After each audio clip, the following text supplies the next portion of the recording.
संविधान चौकात AITUC व कम्युनिस्ट पार्टी ऑफ इंडिया यांच्या वतीने जे मुलांवर दिल्ली येथे प्रोटेस्ट करताना जे अत्याचार झाला होता त्याच्या विरोधामध्ये आंदोलन सुरू आहे।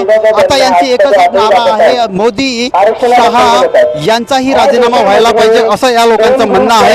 आपल्याबरोबर दिल्लीतील जे प्रोटेस्टमध्ये होते त्यांनी लाठीदंडे खाल्ले आहेत ते आहेत वैभवशी आपण बोलूया। वैभव, तुम्ही दिल्लीमध्ये प्रोटेस्ट करताना होते, तुम्ही लाठीदंडे खाल्ले, काय तुमचा अनुभव आहे? त्या ठिकाणी दिल्ली पोलिसांनी अमानुष पद्धतीने खरं म्हणजे लाठीचार्ज केला।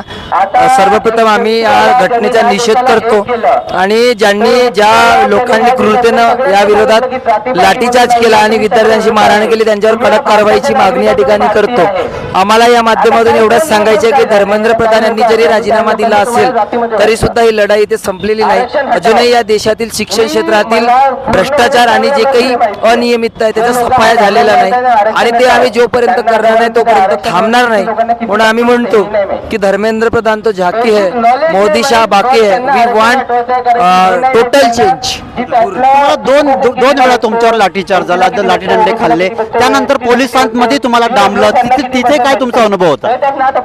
त्या ठिकाणी एकदम कायदा हातात घेऊन त्यांनी माझ्यासोबत मारहाण केली असं मला वाटते। कारण डिटेन्शन मध्ये अशा पद्धतीने मारहाण करणे आणि तेही कोणीतरी सिव्हिल ड्रेसवरील व्यक्ती करतो तर ही या सरकारची तानाशाही या गुंडागर्दी आहे आणि या सगळ्या गोष्टीचा करारा जबाब जे आहे विद्यार्थ्यांनी दिलेला आहे। म्हणजे भगतसिंगांनी म्हटलं होतं की लिख रहा हूं अंजाम कल जिसका आगाज आएगा, मेरे लहू का हर एक कतरा इन्कलाब लाएगा। तर आमच्या सुद्धा लाठ्या, आमचे सुद्धा घाव या देशामध्ये बदल घडून आणतील एवढंच माझे म्हणणं। तुम्ही धर्मेंद्र प्रधान राजीनामा झाला, शिक्षण पद्धतीवर आता तुम्ही किती वास ठेवणार आहे, तुम्ही त्याच्यावर लक्ष ठेवणार? सुरुवातीपासूनच आम्ही म्हणतोय की नवीन शैक्षणिक धोरण रद्द करा आणि नवीन शैक्षणिक धोरण हे गरिबांना शिक्षणापासून दूर ठेवणारे धोरण आहे।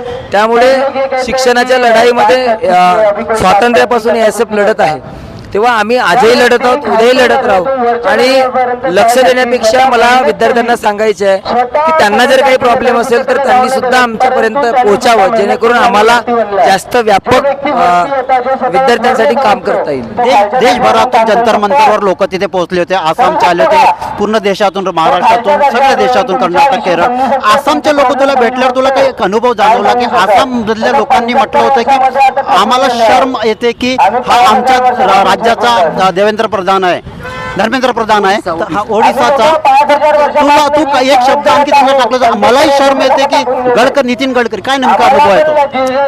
खरं म्हणजे शर्मेचीच गोष्ट आहे की आपल्या भागातील नेता जर अशा पद्धतीच्या त्याच्या अकाउंटेबिलिटीवर क्वेश्चन मार्क असेल तर याच्या वाईटच वाटणार आहे। पण त्या राज्याचा दोष नाही किंवा त्या भागाचा दोष नाही, त्या व्यक्तीचा दोष आहे, त्या विचारधारेचा दोष आहे जे लोकांच्या विरोधात काम करतात। तेव्हा नितीन गडकरी सुद्धा आपल्या पोरांसाठी काम करतात, परिवहन मंत्री आहेत आणि कशाला ते इथेनॉलच्या भांगडीत पडायचं, रस्ते बरोबर बनवत नाही आणि इकडे इथेनॉल सुरू आहे, मानस ॲग्रो इंडस्ट्रीसाठी सुरू आहे असं आमचं मत आहे।